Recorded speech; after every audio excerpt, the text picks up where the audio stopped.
โลภอยากได้ของคนอื่นพยาบาทปองร้ายคนอื่นได้เห็นผิดจากทำนองครองธรรมในปัจจุบันตายแล้วไปบังเกิดในทุกขติก็มีทุกขติวินิบาตนรกอสุรกายบุคคลประเภทที่สองคือทำบาปประกรรมอกุศลทั้ง10ข้อดังที่กล่าวแล้วในปัจจุบันตายแล้วไปบังเกิดในสุคติก็มีบุคคลประเภทที่สามคือประกอบด้วยกุศลกรรมบท10ประการมีการไม่ฆ่าสัตว์ไม่ถือสิ่งของที่เจ้าของเขาไม่ได้ให้ไม่ประพฤติผิดในทางประเวณีพูดคำสัตย์คำจริงคำเสริมสร้างสามัคคีคำไพเราะอ่อนหวานและคำมีประโยชน์ไม่โลภอยากได้ของคนอื่นไม่พยาบาทปองร้ายใครและเห็นชอบตามทำนองครองธรรมตายแล้วไปบังเกิดในสุคติก็มีบุคคลประเภทที่สี่คือประกอบด้วยกุศลกรรมทั้ง10ประการนั้นเช่นเดียวกันแต่ตายแล้วไปบังเกิดในทุกขติก็มีซึ่งข้อนี้ท่านทั้งหลายจะเห็นว่าปัญหาในลักษณะที่น่าข้องใจมันก็มีอยู่ในข้อ4กับข้อ2กับข้อ4คือเหตุกับผลคล้ายๆจะขัดแย้งกันแต่พึงเข้าใจว่าพระพุทธเจ้าทรงใช้คำว่าปัจจุบันคือหมายความว่าพฤติกรรมของเขาที่ปรากฏให้เห็นแก่ตาของบุคคลอื่นในปัจจุบันบุคคลประเภทที่สองก็คือทำความชั่วพูดง่ายว่าทำความชั่วในปัจจุบันตายแล้วไปบังเกิดในสุคติก็มีบุคคลประเภทที่สี่ทำความดีในปัจจุบันตายแล้วไปบังเกิดในทุกขติก็มีซึ่งเป็นภาวะที่ขัดแย้งระหว่างเหตุกับผลแล้วก็ทรงแสดงว่าการที่บุคคลบางคนมีสมาธิจิตแก่กล้าสามารถระลึกได้หรือมองเห็นการจุติการอุบัติของสัตว์ทั้งหลายได้ด้วยทิพยจักษุมีการกล่าวยืนยันบังเกิดในทุกขติโดยส่วนเดียวพระองค์ไม่อนุมัติคือไม่คล้อยตามในข้อที่สี่ก็มีลักษณะเช่นเดียวกันคือถ้าเขาบอกว่าข้อที่สามคือถ้าเขาบอกว่าคนทำความดีในปัจจุบันตายแล้วไปบังเกิดในสุคติโดยส่วนเดียวคือจะไม่มีการเปลี่ยนแปลงพระองค์ก็ไม่อนุมัติเพราะอะไรเพราะว่ามันมีความสลับซับซ้อนในเรื่องขั้นตอนของกรรมคือเรื่องของกรรมนั้นพึงเข้าใจว่าได้แก่เจตนาที่เกิดขึ้นภายในใจของเราจะประกอบด้วยกุศลหรืออกุศลก็ตามมันเป็นกรรมมาตั้งแต่ภายในใจแล้วคือเป็นมโนกรรมมาภายในใจแล้วต่อออกมาทางวาจาก็เป็นวจีกรรมต่อออกมาทางกายก็เป็นกายกรรมแต่การจะเป็นบาปเป็นบุญนั้นขึ้นอยู่กับเจตนาที่เกิดขึ้นภายในใจแต่ละครั้งแต่ละครั้งถ้าเจตนาเป็นกุศลตลอดสายได้มันก็เป็นทั้งกายทั้งวาจาทั้งใจถ้าเป็นอกุศลตลอดสายมันก็เป็นได้ทั้งกายทั้งวาจาทั้งใจเนื่องจากเกิดขึ้นได้แม้ภายในใจเนี่ยมันมีปัญหาที่เกิดความสับสนคือไม่ค่อยตรงตัวอย่างในข้อที่2กับข้อที่4นั่นทรงแสดงมาโดยลำดับตั้งแต่ข้อแรกว่าการที่คนซึ่งทำความชั่วตายไปเกิดในทุกขตินั้นเนื่องจากความถี่ยิบความละเอียดของกรรมคนเหล่านั้นอาจจะเกิดเพราะปัจจุบันกรรมที่เขากระทำอยู่ก็ได้และอาจจะเกิดจากมิจฉาทิฏฐิที่รุนแรงคือจิตใจเศร้าหมองขึ้นในก่อนจะดับก็ได้มันก็ไม่แน่คือเราจะไปเล็งเฉพาะปัจจุบันกรรมอย่างเดียวไม่ได้เพราะว่าแวบเดียวก่อนที่จะดับจิตนี่จิตมันเกิดมีอกุศลขึ้นมารุนแรงแล้วลึกถึงกรรมเหล่านั้นขึ้นแล้วก็ตายแล้วก็ไปเกิดในทุกขติเพราะงั้นกรรมที่ทรงจำแนกในชั้นของการให้ผลตามความหนักเบาจึงจำแนกไว้เป็น4ประเภทแรกเรียกว่าคารุกรรมคือกรรมหนักมันมีทั้งฝ่ายกุศลและฝ่ายอกุศลฝ่ายกุศลก็คือฌานพวกฌานที่เกิดขึ้นจากการทำสมาธิเนี่ยพวกนี้ลงตัวคือถ้าใครได้บรรลุตั้งแต่ปฐมฌานขึ้นไปฌานไม่เสื่อมเนี่ยจะเกิดในพรหมโลกตามกำลังของฌานลงตัวเลยจะไม่มีการเปลี่ยนแปลงเป็นอย่างอื่นพวกนี้พูดลงตัวได้แต่ถ้าหากว่าฌานเสื่อมไม่รับรองนะฮะก็ต้องมีข้อแม้ว่าฌานไม่เสื่อม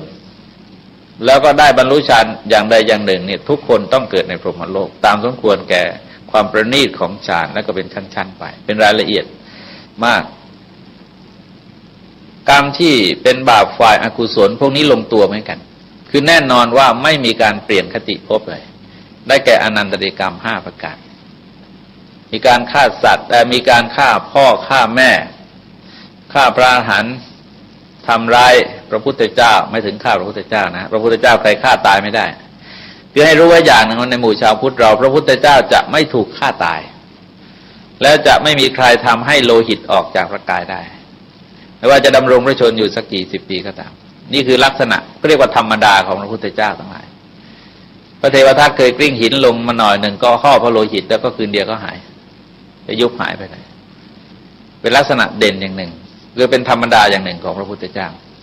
เพราะงั้นพระพุทธเจ้าเนี่ยข้อสำคัญว่าเพียงแต่ว่าทำให้ห่อพระโลหิตเท่านั้นถือเป็นอนันตริยกรรมแล้วก็ทำสงฆ์ให้แตกกันที่เรียกว่าสังฆเพศ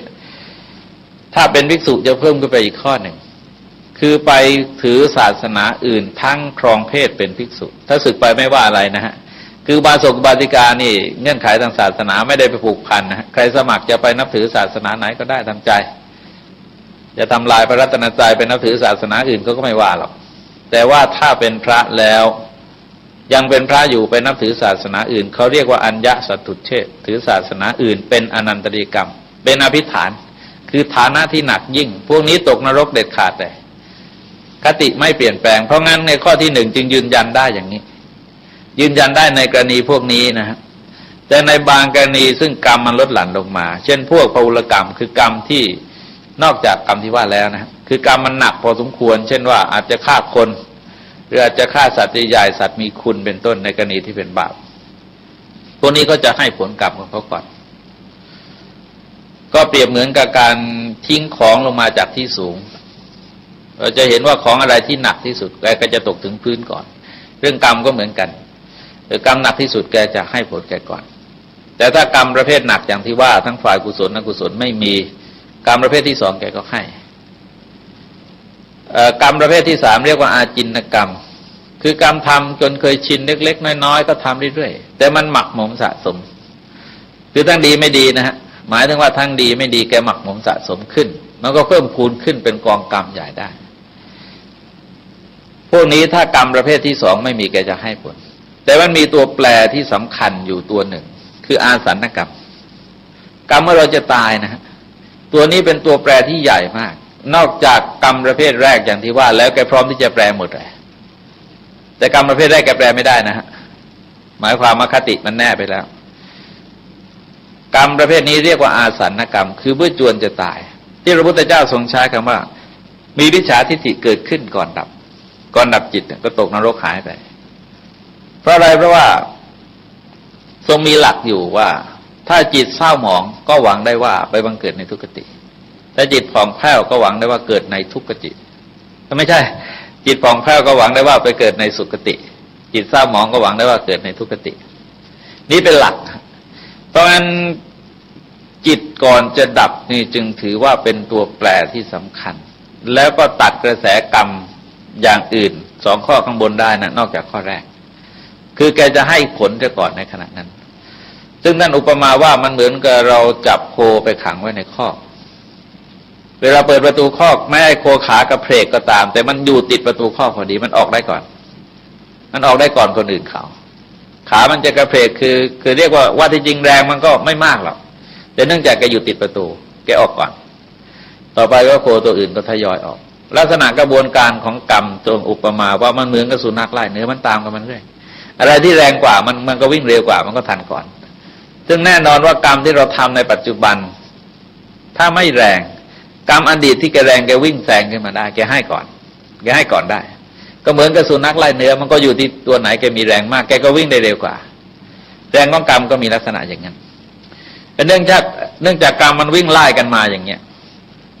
แล้วก็มันพร้อมที่จะเกิดขึ้นในปัจจุบันด้วยเพราะงั้นไอ้การที่จะพูดโดยธรรมดาไม่ยืนยันนะฮะไม่ยืนยันในทำดีได้ดีทำชั่วได้ชั่วเนี่ยคือพูดในลักษณะที่ครอบคลุมโดยทางเนื้อหาเพราะอะไรเพราะว่าเหตุกับผลจะไม่ขัดแย้งกันเมื่อทำดีผลก็ต้องดีทำชั่วผลก็ต้องชั่ว แต่ในกรณีนี้ก็ยังยืนหลักเดิมนั่นเองแต่ว่ากรรมชั่วมันเกิดซ้อนขึ้นมาในตอนนั้นหรือกรรมในอดีตใช่ไหมการได้ไปเกิดในอบายสำหรับคนประเภทที่หนึ่งคือประพฤติอกุศลกรรมบทตายไปเกิดในอบายนั้นอาจจะเกิดเพราะอดีตกรรมที่เป็นบาปก็ได้อาจจะเกิดเพราะปัจจุบันกรรมก็ได้อาจจะเกิดเพราะมิจฉาทิฏฐิที่เกิดขึ้นในขณะดับจิตก็ได้คือมันมีอยู่สามกรรมสามช่วงของกรรมเพราะฉะนั้นอาการจะไปพูดยืนปักลงไปเลยว่าอย่างนี้เท่านั้นอย่างอื่นไม่ใช่เนี่ยไม่ใช่พุทธญาณพระพุทธเจ้าจะไม่ยืนยันในลักษณะนั้นถ้ายืนยันก็พูดกันเป็นรายๆไปพูดรายๆเนี่ยพูดได้แต่ถ้าพูดยืนยันลงไปทีเดียวว่าถ้าคนทำชั่วในปัจจุบันแล้วตายไปตกนรกหมดเนี่ยไม่แน่เสมอไปเพราะบางทีกุศลกรรมแกตามมาแกเกิดให้ผลก่อนเกิดสัมมาทิฏฐิขึ้นในก่อนจะดับจะทำไงมันก็กฎที่เราพูดมันก็ผิดหมดเลยนี่คือมหากรรมวิภังคสูตรที่ทรงจำแนกให้เห็นว่าการพูดอะไรไปปักลงไปเลยที่บาลีท่านใช้คำว่าสัจจังอภินิเวสะอย่างนี้เท่านั้นจริงอย่างอื่นไม่จริงไม่ใช่วิธีการของพระพุทธศาสนาเพราะเป็นการพูดในลักษณะที่ขาดปัญญาขาดเหตุผลการที่บุคคลประเภทแรกทำอกุศลกรรมบทอย่าลืมว่าพระพุทธเจ้าเวลาพูดธรรมดาเนี่ยจะใช้อกุศลกรรมบทกับกุศลกรรมบทจำให้แม่นกันแล้วกันนะจะใช้อยู่เนี่ยสองชุดเนี่ยใช้มากที่สุดเลยเพราะอะไรเพราะถ้าหากว่าเราลองดูให้ดีนะลองดูให้ดีว่าการฆ่าสัตว์ลักทรัพย์ประพฤติผิดในกามนั้นก็คือมิจฉากรรมันตะการงานผิดในองค์มรรคการพูดเท็จพูดส่อเสียดพูดคำหยาบพูดเพ้อเจ้อเหลวไหลก็เป็นมิจฉาวาจาไอ้โลภะโทสะโมหะคือโลภอยากได้ของคนอื่นพยาบาทปองร้ายคนอื่นเห็นผิดจากทำนองครองธรรมในชั้นอกุศลกรรมบทระดับนี้แต่ว่าชั้นที่มันประณีตขึ้นไปเราจะเห็นว่ามันคือโลภโกรธหลงโลภโกรธหลงไปเรื่อยเลยมันละเอียดขึ้นไปละเอียดขึ้นไปพอจนถึงบรรลุมรรคผลนิพพานไอ้พวกกิเลสสามกองเนี่ยมันหมดเพราะงั้นจึงพูดถึงตรงนี้มากแต่ในชั้นศีลธรรมจัญญาจะพูดเพียงธรรมดาว่าโลภอยากได้ของคนอื่นพยาบาทปองร้ายคนอื่นเห็นผิดจากทำนองครองธรรมคือไม่ถึงกับว่าไม่โลภหรอกชาวบ้านมันก็ต้องโลภไปบ้างมันเดียวอดข้าวแต่ว่าไม่ถึงกับโลภอยากได้ของคนอื่นเท่านั้นเองในข้อที่สองที่ทรงแสดงว่าประพฤติอกุศลกรรมบทนะแต่ว่าตายไปบังเกิดในสุคติซึ่งเรามองดูว่ามันก็ขัดแย้งเพราะเหตุเป็นอย่างหนึ่งทำไมผลเป็นอย่างหนึ่งที่จริงเหตุกับผลยังไม่เคยขัดแย้งนะแต่โดยเงื่อนไขอย่างที่ว่ามาแล้วว่าการที่แกไปบังเกิดในสุคติทั้งที่ปัจจุบันซึ่งปรากฏเนี่ยแกก็ทำบาปทำกรรมทำอกุศลไว้แยะตายมันน่าจะลงตัวนะฮะเป็นไปบังเกิดในทุกขติลงตัวแต่ไม่แน่เสมอไปคืออาจจะมีกุศลกรรมที่มหาศาลก็ได้ไล่มันแล้วก็แสงมาให้ผลมาเป็นชนกกรรมคือมาแต่งให้เกิด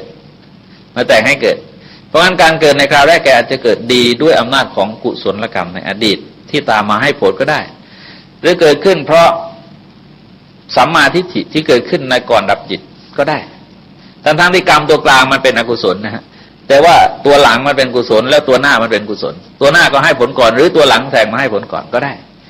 มันก็ไม่แน่เสมอไปถ้าว่าเป็นรายๆก็ทรงแสดงเป็นรายๆแต่ถ้าพูดในลักษณะจำแนกกรรมจะจำแนกในลักษณะนี้ทีนี้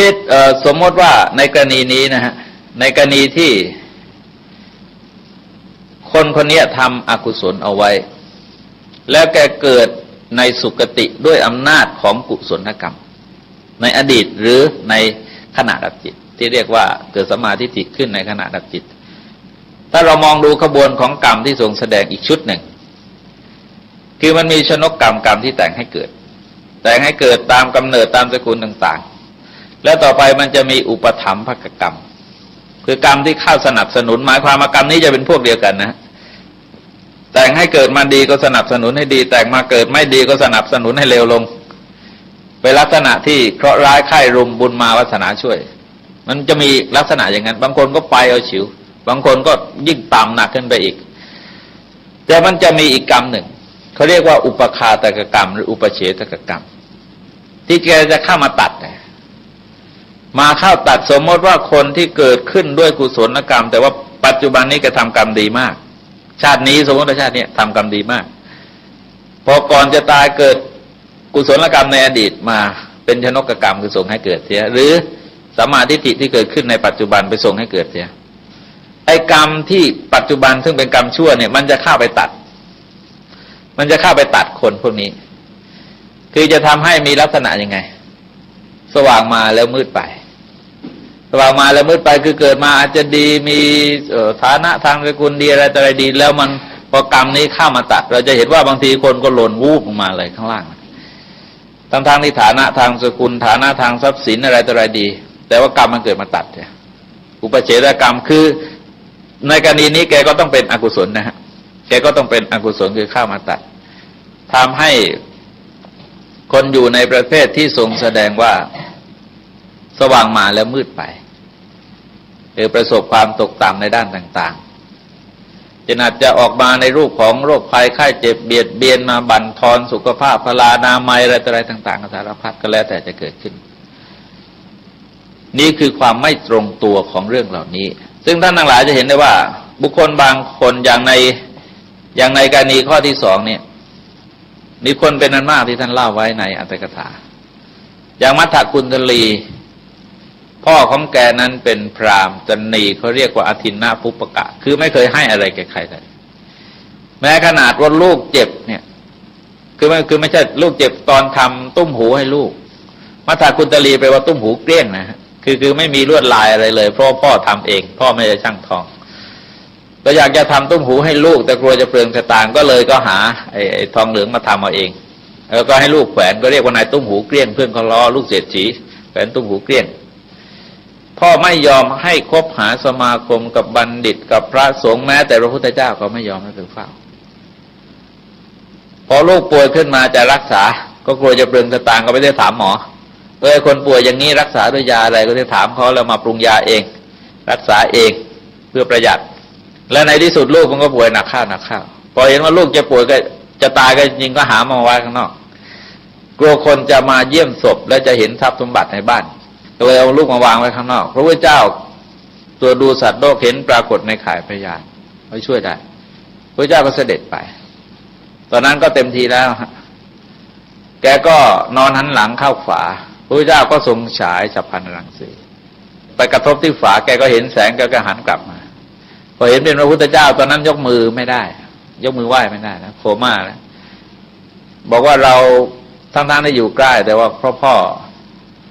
ป้องกันเอาไว้ไม่ได้เฝ้าพระพุทธเจ้าตอนนี้เสด็จมาโปรดแม้แต่มือจะยกขึ้นถวายบังคมก็ทำไม่ได้พอทำจิตเลื่อมใสอย่างเดียวทำจิตเลื่อมใสเกิดศรัทธาเปี่ยมล้นขึ้นภายในใจจิตมันผ่องแผ้วบุญอะไรไม่ได้ทำก็ทำแต่บาปตามพ่อแล้วเกิดในสุคตินี่เราจะเห็นว่ามันเกิดเป็นแปลเพราะว่าสัมมาทิฏฐิจะเกิดขึ้นในปัจจุบันเข้ามาแปลเสียทั้งที่น่าจะตกนรกมันไม่ตกก็มาเกิด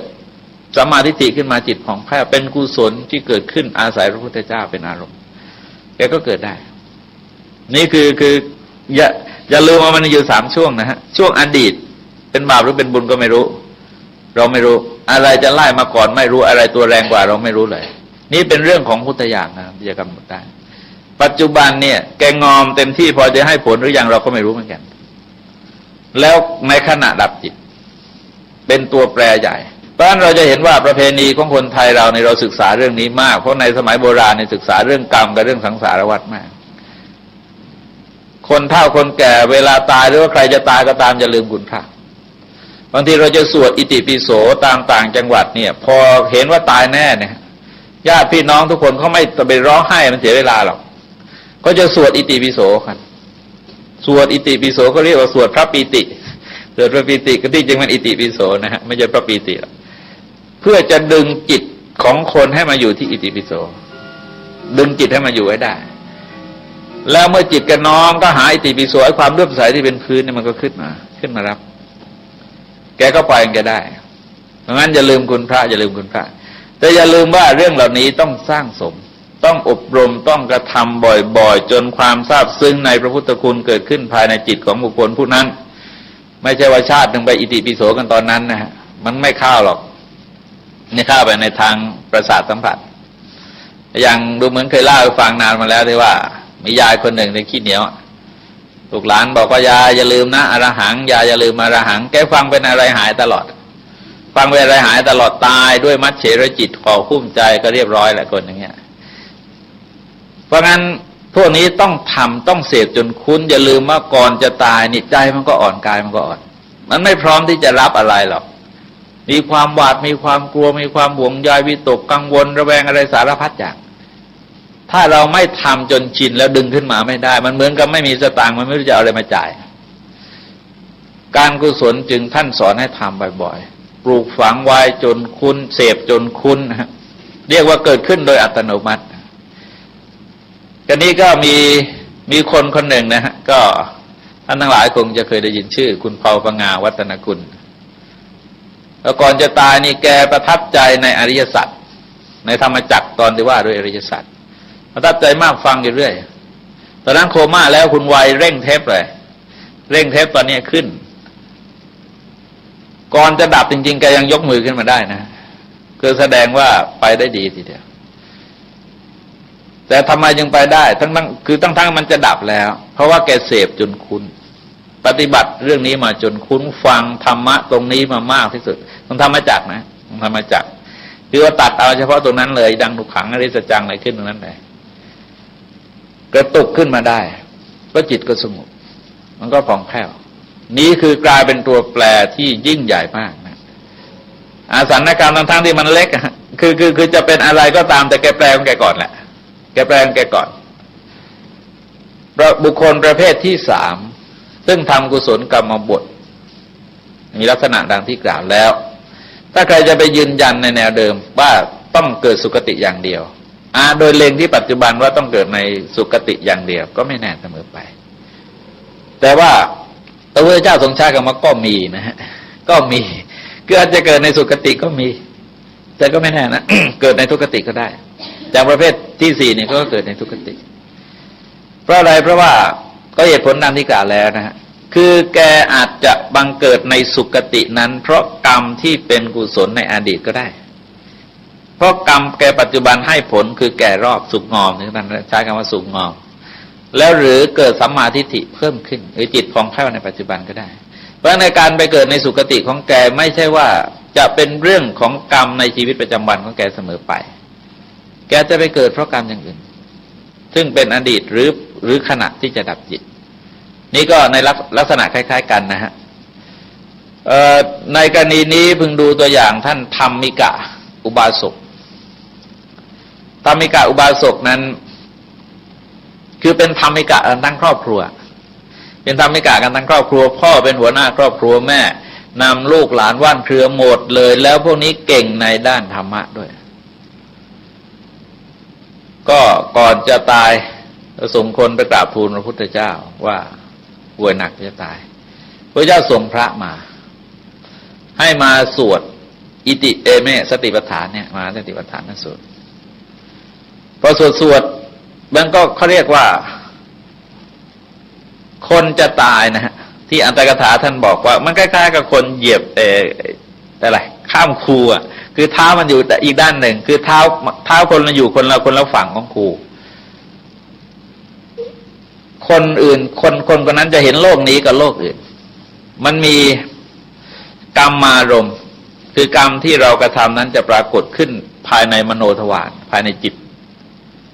เราเห็นกรรมเลยเราอาจจะทำอะไรก็ตามนะฮะเช่นโยมนั่งกรรมฐานมาจนติดนิสัยก็อาจจะเห็นตัวเองนั่งกรรมฐานเป็นอีกภาพหนึ่งเป็นนั่งกรรมฐานอยู่กำลังถอดกฐินทอดผ้าป่าอะไรต่ออะไรก็แล้วแต่นะเชือดคอตายอะไรก็ว่าแล้วแต่ก็แล้วแต่ฮะคือเราก็ไม่รู้ว่าใครทำอะไรอ่ะแต่แกจะกรรมนิมิตเนี่ยแกจะเกิดแล้วก็เป็นกรรมนิมิตตารมเลยกรรมเนี่ยมันจะอยู่ของมันปักอยู่งั้นนะจะเป็นดีหรือไม่ดีก็ตามนะเราก็บอกไม่ได้อย่างลุงอะไรที่นครชัยศรีเนี่ยไปชนไก่ชนไก่ตัวไหนชนดีก็ประคบประหงมดีพอไก่ตัวไหนชนไม่ดีก็จับแกงเลยไอ้ลูกตัวสุดท้ายชื่อไอ้เขียวลูกไอ้เขียวตัวนี้แกรักมากเลยแล้วกำลังชนะแล้วพอดีก็แกก็ป่วยก็ตายพอก่อนจะดับนี่เห็นไอ้เขียวแกกำลังชนเลยนะแกก็เชียร์ใหญ่เลยเอามือเคาะ มือก็เอาเลยไอ้เขียวเอาเลยลูกเอาเลยเคาะจนลูกจับมือสองข้างนี่ดึงไม่หยุดดึงไม่อยู่เลยแกต่อยมือกันจนเนี้ยฮะจนแหลกจนเลือดโชกหมดเลยแล้วก็ดับไปกับไอ้เชียร์ไอ้เขียวนี่แหละ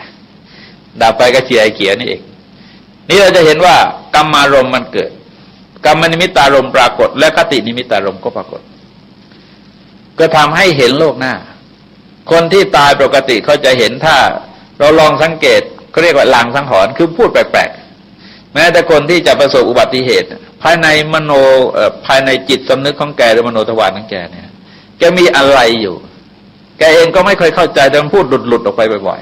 ๆแล้วในสุดมันก็ออกมา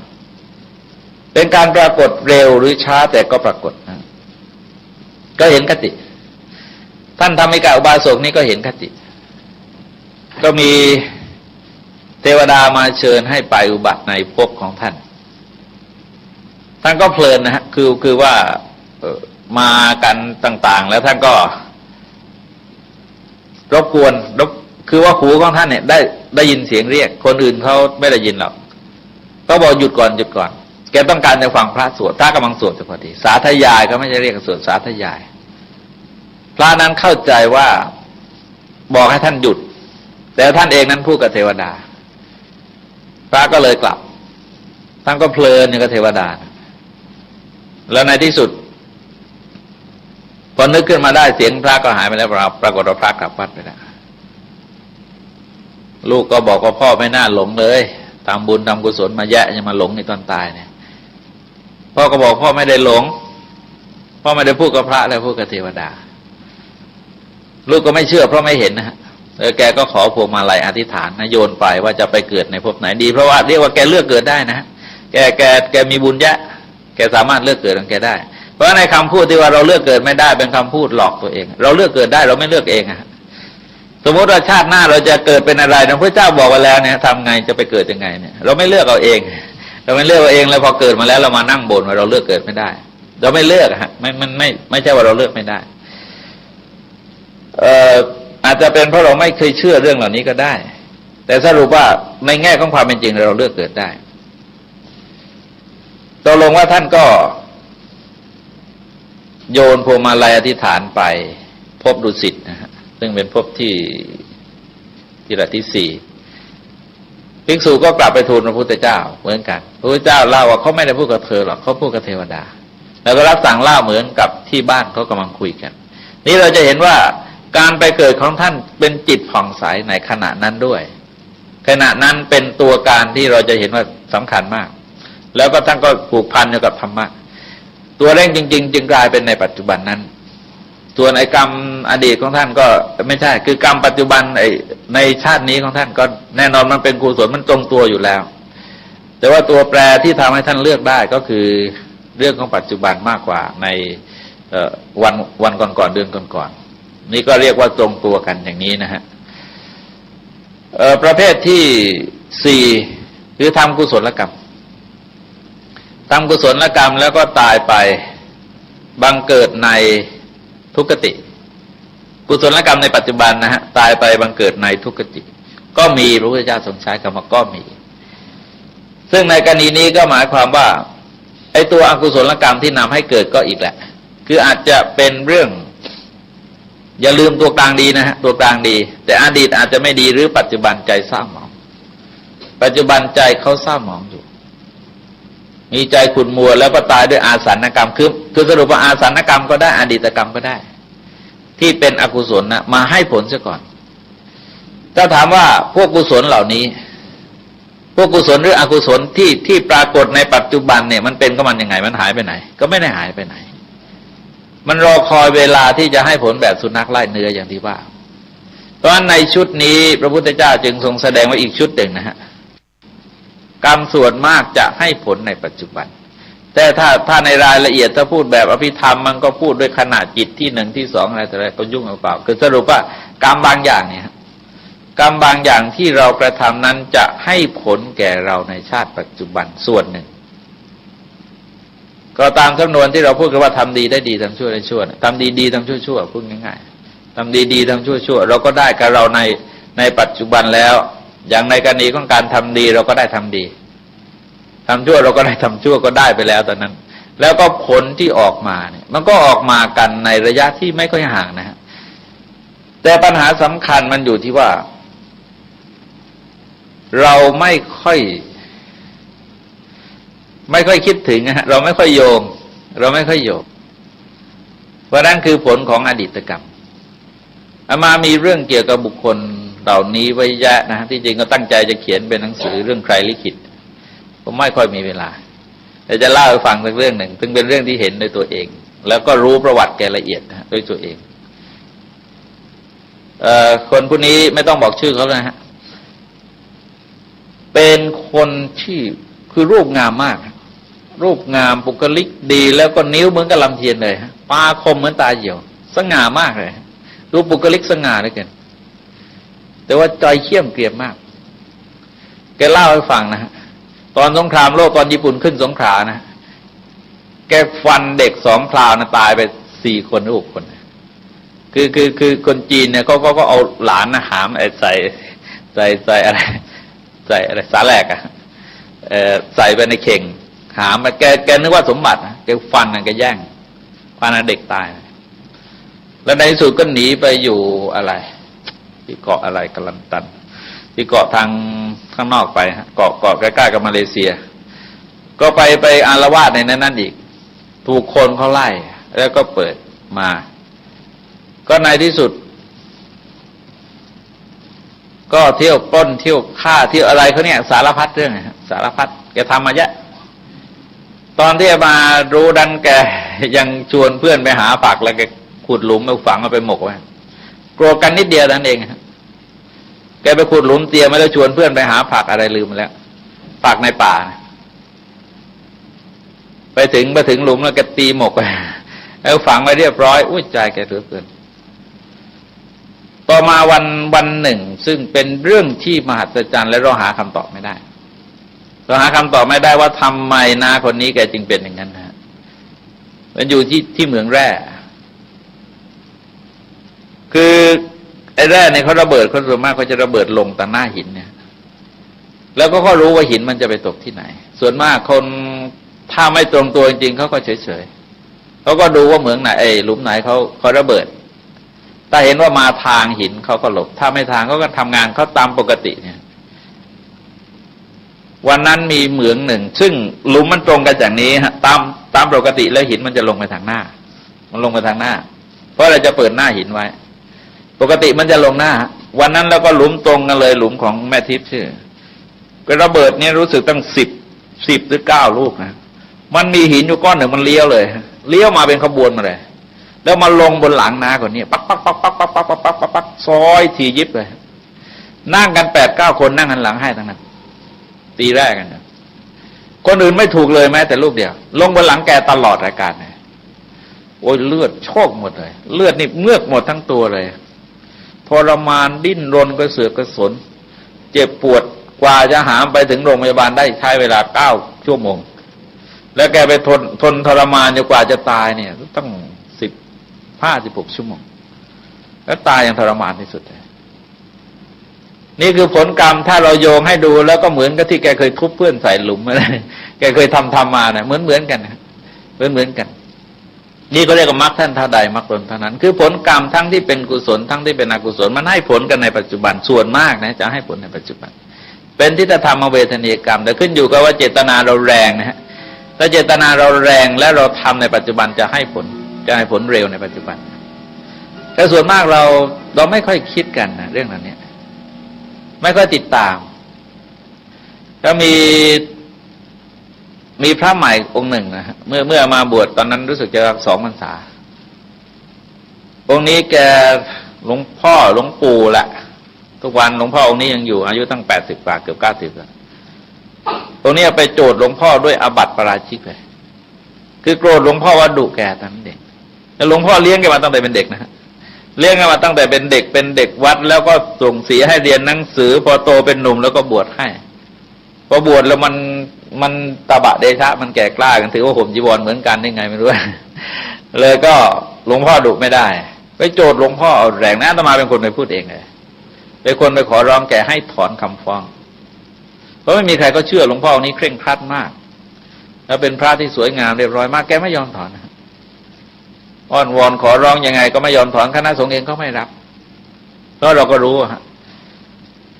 ผลสุดท้ายแกอยู่มาพอออกพรรษานะแกโจทย์ในพรรษาพอออกพรรษาประมาณสัก 4-5 เดือนข่าวว่าแกเกิดคลุ้มคลั่ง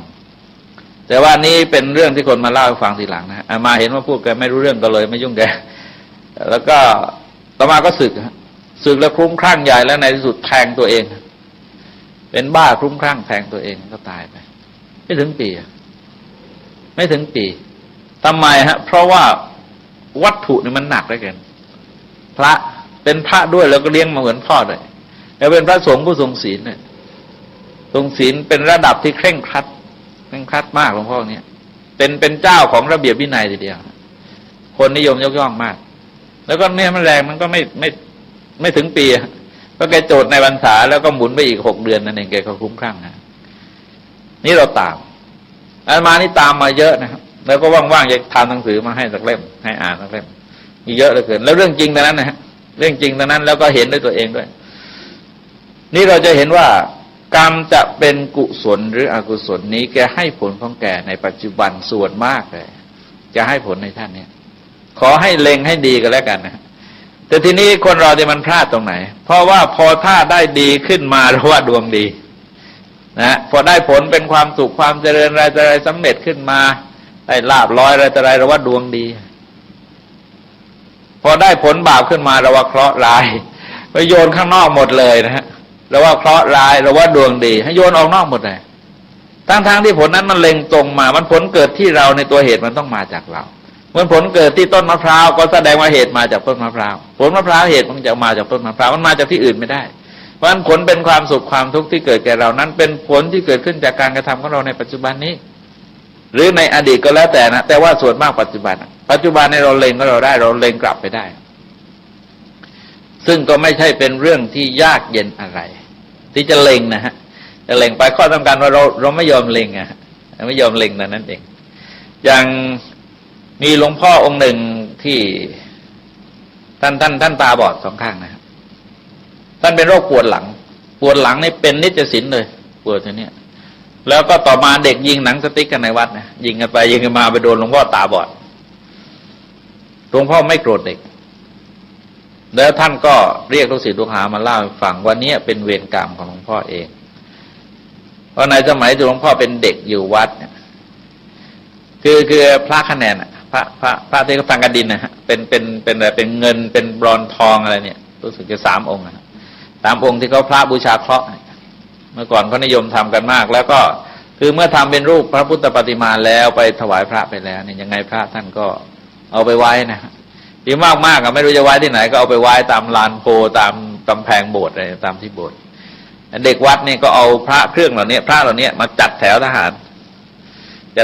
ก็วางไม่ค่อยตรงนะฮะองค์ไหนวางไม่ค่อยตรงแกก็ตีที่หลังแล้วก็เอาเล็บในขูดตาทำอย่างเงี้ยจนในที่สุดเมื่อท่านบวชเรียนศึกษาเรื่องกฎของกรรมเข้ามาท่านก็รู้ท่านก็เล็งออกไอ้ที่ท่านโรคปวดตะเอวนี่ไม่มีอะไรตีเนี่ยตีพระพุทธรูปนี่แหละตีพระพุทธรูปข้างหลังแล้วก็ที่ตาบอดก็คือที่ขูดตาพระนั่นเลยเล็งได้และที่วัดประวรนี่เองตอนนี้ก็เป็นสมภารอยู่แถวเมืองเพชรบุรีองค์นี้เป็นคนที่แปลกมากก็เป็นคนรุ่นอาจารย์อาตมานะฮะเพราะตอนท่านเป็นพระแล้วมายังเป็นเด็กเป็นคนที่บวชอยู่ได้ตั้งนานนะแต่ไม่เชื่อเรื่องพระพุทธเจ้าไม่เชื่ออะไรแปลกจริงแกแปลกจริงๆไม่เชื่ออะไรแต่แกอยู่ได้แล้วก็ปฏิบัติวินัยเคร่งครัดดีนะฮะแต่ก็ไม่เชื่ออะไรหรอกโดยเฉพาะเรื่องกรรมเรื่องสังสารวัฏนี่ไม่เชื่อมันคนแปลกแกมาอยู่ที่ตำหนักจันทร์ตรงเนี้ยนี่ตำหนักจันทร์มีไปพบพระพุทธรูปองค์หนึ่งพระพุทธรูปไม่ทราบเป็นยังไงฮะตะแคงอย่างเงี้ยแข็งเนี่ยแกบอกว่าพระองค์นี้นั่งมาเรียบร้อยคอตะแคงจับมันถึงเอาค้อนทุบจับเอาค้อนทุบคอดัดให้ตรงนอนกลางคืนพอรุ่งขึ้นเช้านะนี่คอตะแคงเลยตะแคงด้านนิตีหลวงพ่อนั่นแหละคอตะแคงไปศิริราชไปจุฬาไปกันแล้วหมอหาไม่เจอสาเหตุเป็นยังไงรักษาเยียวยากันไม่หายทำยังไงก็ไม่หายวิธีโบราณก็ไม่หายวิธีปัจจุบันก็ไม่หาย เดี๋ยวก็เพื่อนที่วัดเพื่อนท่านเนี่ยท่านบอกว่าท่านไปทำอะไรกันบ้างมั้งวันก่อนนี่ท่านไปตีพระเนี่ยเขาบอกว่าท่านไปตีพระเนี่ยท่านจุดดอกไม้ทุกเทียนขอขมาพระท่านก็จุดดอกไม้ทุกเทียนไหว้พระสวดมนต์ชักจะเชื่อนะเพราะว่าหมออะไรรักษาไม่หายแล้วคอท่านก็ตะแคงกันนะแข็งแรงซะด้วยสิก็ขอขมาลาโทษทุกอย่างเสร็จแล้วพอนอนหลับตื่นหายเรียบร้อยฮะทุกวันนี้พกไปไหนตลอดเลยองค์เนี้ยพกไปไหนตลอดแล้วก็เชื่อหมดแล้วทุกวันเนี่ยเชื่อหมดแล้วเชื่อหมดวันก่อนยังเอาไปท้าให้เด็กยิงกันอยู่ที่หนองนกปรากฏว่าเด็กยิงไม่ออกจริงด้วยนี่ก็คือเราจะเห็นว่ากรรมนี่คือนี่อะไรประทุษจิตเป็นพระสงฆ์องค์เจ้าแท้ๆไปทุบพระพุทธรูปได้อย่างไปทุบพระพุทธรูปมันก็เกินไปนะฮะเราจะเห็นว่าเมื่อมันเป็นรูปของพระแล้วเนี่ยแม้แต่เราจับพระเศียรบางคนเนี่ยจับพระเศียรพระเบี่ยงดวงเนี่ยมันเกินไปมันอะไรมันไม่มีความคารวะเลยคือมันเป็นพระพุทธรูปแล้วยังไงเนี่ยท่านจะทำรูปร่างพระพักตร์ท่านจะเป็นยังไงก็เป็นเรื่องของเขาแต่ว่าเราต้องให้ความคารวะแล้วนี่เป็นพระเนี่ยไปทุบเศียรพระพุทธรูปมันก็สาหัสเราจะเห็นว่าเห็นไหมฮะคืนเดียวแต่นั้นเองไม่ถึงคืนได้รับผลนะคือกรรมในส่วนมากและเราเล็งให้ดีเนี่ยเป็นพวกที่จะทำเวทนีกรรมนี่มากจนเราจะได้รับผลในปัจจุบันนี่มากแต่เราเล็งไม่ได้แต่นั้นเองเพราะเราไม่ยอมเราโยนลูกออกนอกหมดเลยทั้งสองฝ่ายพอดีขึ้นมาดวงดีพอไม่ดีเคราะห์ร้ายดวงจูอะไรก็ว่ากันไปและในสุดมันเนี่ยเราก็ไม่สามารถที่จะทดสอบผลกรรมของเราได้กรรมประเภททิฏฐธรรมมีทิฏฐธรรมเวทนีกรรมคือกรรมที่ให้ผลในปัจจุบันจึงมีมากแล้วข้อต้องการขอให้ลองดูนะบางคนมีโรคภัยไข้เจ็บอย่างพระเถระรูปหนึ่งที่ท่านเล่าให้ฟังก็ไม่ต้องเอาชื่อท่านนะพูดกับท่านก็รู้จักกันหมดท่านตรงนี้เป็นโรคที่เกี่ยวกับกระเพาะท่านบอกว่าในสมัยท่านตอนเป็นเด็กท่านจับคางคกสูบยาสูบบุหรี่มวนบุหรี่ขั้นแล้วก็จุดไฟแล้วก็ให้คางคกมันฆ่ามันก็สูบมันก็ไม่ใช่สูบมันหายใจมันหายใจก็เมากลิ้งแล้วก็กลิ้งกับท่านก็เล่นสนุกผลสุดท้ายพอท่านโตขึ้นมาบวชเป็นพระเป็นเนนพอเป็นพระเริ่มเป็นโรคเกี่ยวกับท้องไส้ไม่ดีตลอดท่านบอกว่าผมเกิดมาชาติไม่มีท้องดีใช้สำหรับเพื่อนนี่ก็ท่านเล็งของท่านได้ส่วนมากพระเราถ้าหากว่าไปศึกษาเรื่องการวิชาพุทธเราทุกคนนะถ้าเล็งเรื่องกรรมเราเล็งได้ทั้งนั้นเล็งได้ไม่ใช่เรื่องยากเย็นอะไรแต่ที่ถ้าทำเวทนียกรรมเราจะพูดจะพบว่ากรรมเนี่ยมันต้องรอเวลาฟักตัวพอสมควรมันไม่ใช่ว่าจะให้ผลได้ในเวลารวดเร็วขึ้นอยู่กับชนิดของกรรมเหมือนกับพืชนะฮะเหมือนกับขึ้นอยู่กับชนิดของพืชองค์ประกอบที่จะให้ผลแรงทั้งที่ฝ่ายกุศลและอกุศลนั้นคือที่จะเห็นได้ในปัจจุบันหมายความวัตถุคือสิ่งที่เรากระทำแรงเช่นฆ่าพ่อฆ่าแม่เนี่ยเราจะเห็นว่าผลมันเร็วเพราะวัตถุหนักมากแล้วก็เจตนาในการกระทำแรงความพยายามแรงถ้าแรงสามอย่างนี้แล้วเนี่ยทั้งกุศลและอกุศลนะฮะทั้งกุศลทั้งอกุศลจะให้ผลในปัจจุบันเนี่ยมากที่สุดนอกจากว่าเราทำอีกไม่กี่วันเราตายไปก่อนนั่นก็อีกเรื่องนึงแต่ถ้าเราทำเรามีเวลาอายุอยู่พอสมควรเราจะได้รับผลในปัจจุบันประเภทที่สองเรียกว่าอุปปัชชเวทนียกรรมคือกรรมที่จะตามไปให้ผลในภพต่อไปในภพต่อไปคือหมายความมาเกิดอีกชาติหนึ่งแล้วเราจะรับผลของกรรมนั้นเป็นหน้าบัญชีที่ยกมาซึ่งท่านทั้งหลายที่เคยถนัดในด้านบัญชีจะเห็นว่าบัญชีมันก็มีหน้าลูกหนี้เจ้าหนี้คือตราบใดที่มันไม่บาลานซ์มันไม่ดุลมันคือรายรับกับรายจ่ายมันไม่เท่ากันมันก็ปิดบัญชีไม่ได้ชีวิตของคนเราในสังสารวัฏเนี่ยมีหนี้กรรมที่มียอดยกมาอยู่เรื่อยทั้งบาปทั้งบุญมียอดยกมาอยู่เรื่อยคนที่จะปิดบัญชีได้ก็คือพระอรหันต์เพราะท่านละหมดทั้งบุญทั้งบาปคือไม่ตั้งรายรับตั้งรายจ่ายมันหมดมันก็ปิดบัญชีได้แต่ว่าเรานั้นยังต้องชดใช้กรรมกันอยู่กรรมประเภทนี้ท่านบอกว่าจะให้ผลในภพต่อไปถ้าให้ไม่ดันถ้าให้ไม่ได้ก็เป็นอโหสิไปกรรมประเภทที่สามนั้นตามเขาเรียกว่าลูกตื้อเลยนะฮะพวกนี้ตามดุยอย่างนั้นนะฮะมันอาจจะเป็นสุนัขไล่เนื้อขากระเพกแต่ก็มีความพยายามแกตามแกเรื่อยวันดีคืนดีแกก็ทัน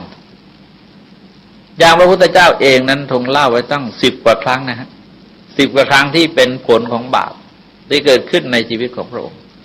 แ เป็นผลบาปและรับสั่งเล่าพระพุทธเจ้าเราบริสุทธิ์ผุดผ่องไม่ต้องกลัวผลอะไรดีไม่ดีเล่าหมดเลยเล่าให้เขาฟังหมดเลยนี่ผลกรรมเป็นอย่างนั้นอย่างนั้นตถาคตเคยเป็นอย่างนั้นเคยทำกรรมอย่างนี้ไว้ต่อมาก็รับผลกรรมนี้พระพุทธเจ้าเล่าหมดนี่ก็แสดงเห็นว่ากรรมนี้เขาเรียกว่าอุปปัชชเวทนิยกรรมและไม่ใช่อัปปราประเวทนิยกรรมคือกรรมที่ให้ผลในภพเรื่อยๆไปมันไล่ทันเมื่อไหร่มันไล่มันนะที่ท่านอุปมาเหมือนสุนัขไล่เนื้อมันก็ไล่กันอย่างนั้นนะฮะแล้วก็ทันเมื่อไหร่แกก็กัดแกก็ให้ผลนี่คือกรรมประเภทนี้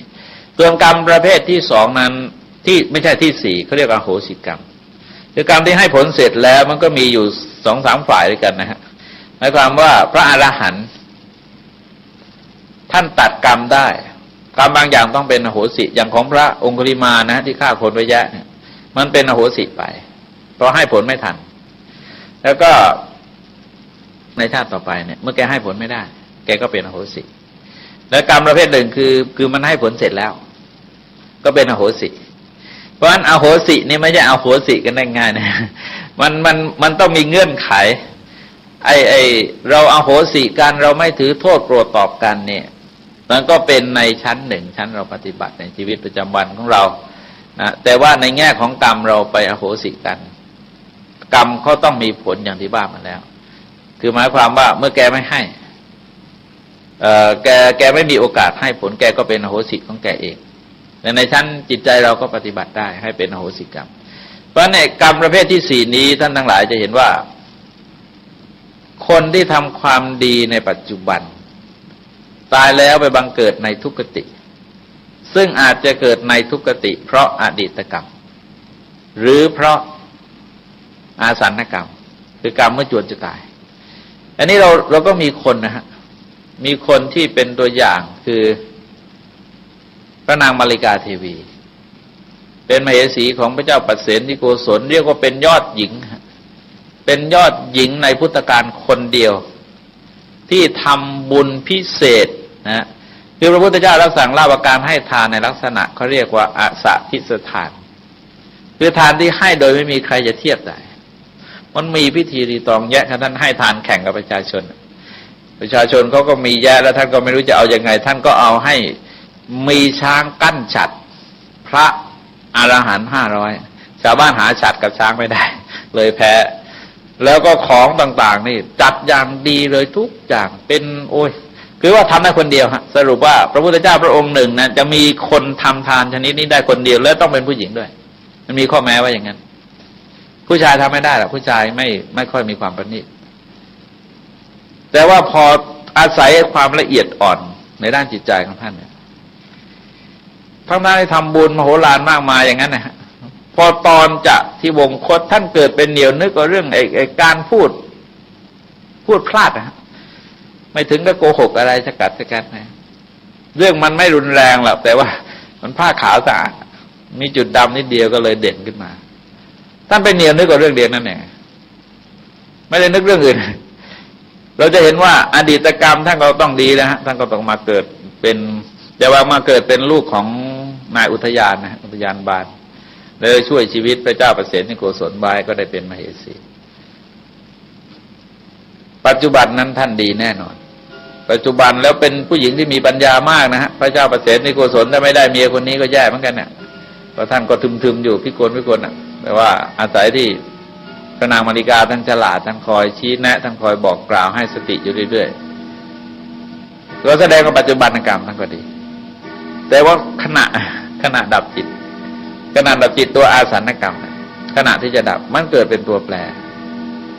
ทำให้ท่านตกนรกแต่มันกรรมเบานะฮะกรรมเบาก็ตกนรกอยู่7 วัน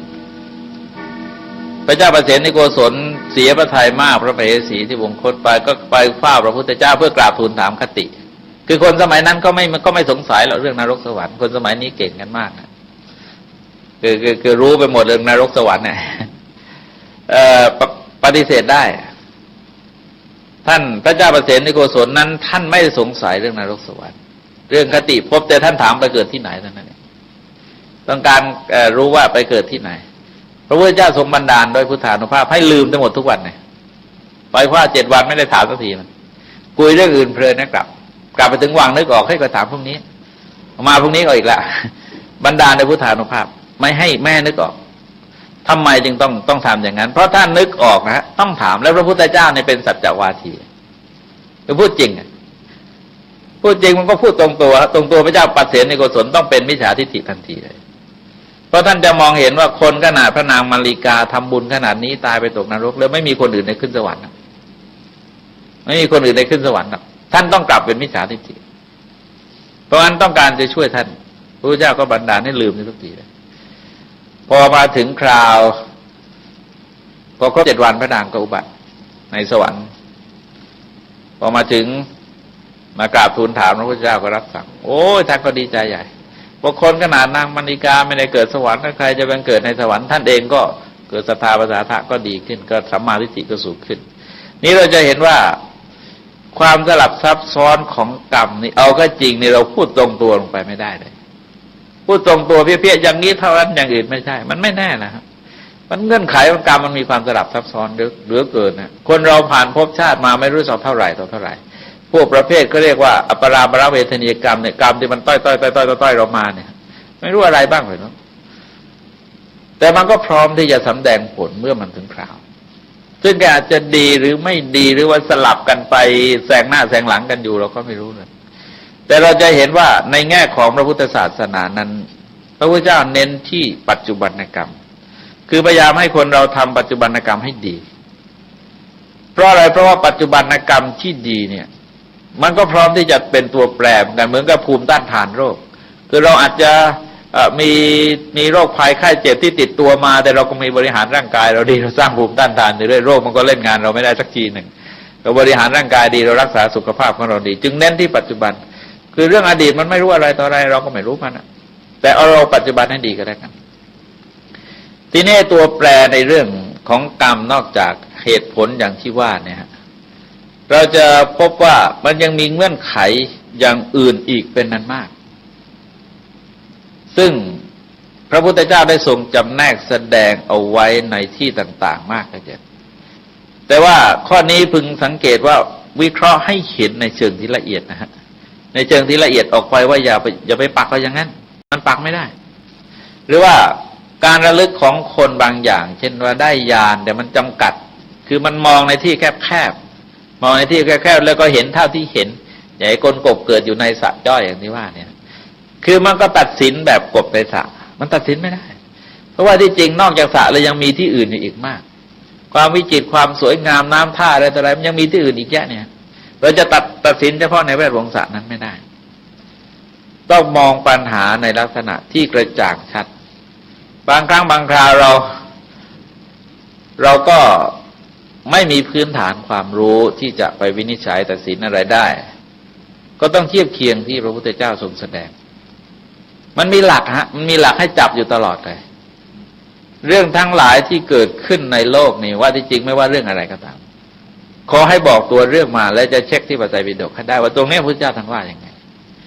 เพราะว่ากันตามความเป็นจริงพฤติกรรมของคนเราก็อย่างนั้นมันก็ซ้ำๆมันก็เกิดมาถึงตั้งแต่เกิดมาลองดูพฤติกรรมเราก็ซ้ำๆไม่มีอะไรทำงานซ้ำๆซากๆพฤติกรรมก็ซ้ำๆซากๆแล้วก็เหมือนกันในคนในยุคใดสมัยใดก็ตามก็มีความซ้ำๆซากๆอยู่การกระทำความชั่วความผิดของคนก็ส่วนมากแล้วก็ไม่ได้อยู่นอกของอกุศลกรรมบทไม่ได้อยู่นอกอกุศลกรรมบทลองดูนะฮะสมมติว่าเราอาจจะไปฆ่าสัตว์แต่ว่าเบียดเบียนสัตว์ประทุษร้ายสัตว์ทำให้สัตว์บาดเจ็บทรมานทรกรรมมันก็คืออยู่ในข้อนั่นแหละอยู่ในข้อเดียวกันนั่นแหละในรายละเอียดที่ทรงจำแนกแสดงออกไปดังนั้นเรื่องมหากรรมวิภังคสูตรเป็นการจำแนกแสดงกรรมในแง่ที่บุคคลจะต้องวิเคราะห์ตรวจสอบคือไม่ไปยืนยันอะไรมากจนเกินไปแต่อย่าลืมว่าไอเหตุผลยังตรงตัวเหมือนเดิมนะฮะคือทำดีได้ดีทำชั่วได้ชั่วแต่ว่าอย่าเล็งว่าคนเนี้ยตายไปจะต้องเกิดในตกนรกเพราะกรรมในปัจจุบันของแกมันไม่แน่อาจจะเกิดในอดีตก็ได้ในขณะก่อนจะดับจิตก็ได้หรือเกิดในสุคติแน่นอนว่าเป็นผลจากกรรมดีแต่กรรมดีนั้นอย่าไปเน้นเฉพาะปัจจุบันใช่ไหมฮะไอเหตุกับผลยังตรงตัวอยู่นะยังตรงตัวอยู่แต่ว่าการที่แกไปเกิดนั้นอย่าไปเน้นเฉพาะปัจจุบันอาจจะเป็นเรื่องอดีตอาจจะเกิดขึ้นในบัดก่อนจะดับจิตก็ได้แต่ที่แน่นอนที่สุดก็คือว่าคนเรานั้นมีกรรมเป็นของตน จะต้องรับผลของกรรมมีกรรมเป็นกำเนิดมีกรรมเป็นเผ่าพันธุ์มีกรรมเป็นที่พึ่งอาศัยใครทำกรรมอันใดไว้ก็ตามกรรมจะเป็นตัวจำแนกเป็นตัวแบ่งแยกให้คนมีความเลวมีความประณีตแตกต่างกันทั้งในปัจจุบันในชีวิตประจำวันในปัจจุบันและทั้งในการภายภาคหน้าซึ่งกฎเหล่านี้เป็นกฎสากลนะฮะพระพุทธเจ้าไม่ได้สร้างกฎแต่ว่าเป็นกฎเป็นเงื่อนไขตามธรรมชาติธรรมดา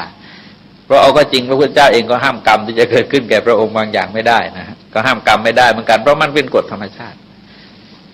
ดังนั้นเรื่องของกรรมจึงเป็นเรื่องที่ควรแก่การศึกษาแล้วก็พิจารณาอย่างน้อยก็ปรับใจให้ยอมรับว่าพระพุทธเจ้าทรงแสดงเอาไว้แล้วก็โดยละเอียดพิสดารพระพุทธศาสนามีลักษณะเป็นกรรมนิยมคือถือว่าสิ่งทั้งหลายจะดีจะชั่วเนี่ยขึ้นอยู่กับกรรมไม่ได้มีเหตุปัจจัยภายนอกปัจจัยภายนอกสมมติมันมีมันเป็นเพียงองค์ประกอบเท่านั้นเองซึ่งเรื่องของกรรมเนี่ยคงจะต้องต่ออีกสักเที่ยวนะก็สำหรับวันนี้ก็ขอยุติไว้ด้วยเวลาเพียงเท่านี้ก็อนุโมทนาไข่หัวแล้วได้บุญกลางบุญแล้วได้กุศลสมาคมนักจัดรายการวิทยุกระจายเสียงนครลำปางขอเชิญทุกท่านร่วมรับฟังเทศน์สองมาโดยองค์แสดงพระธรรมเทศนาพระนักเผยแผ่จังหวัดลำปางพระอธิการเสวตปัญญาวชิโรหรือตู้ต้อมเสน่ห์กาหลงบัดนี้ได้มาเตสองธรรมะดันทุเปเนาะและพระดานุพลมุนิวังโสหรือตู้เก๋สาริกาแสนเสียงจากวัดห้วยแหนแจ้คมเมื่อกี้มาได้ยินเสียงทุกปีปฏิเทศทำกูเสียงปนม่วนในวันที่17 มีนาคม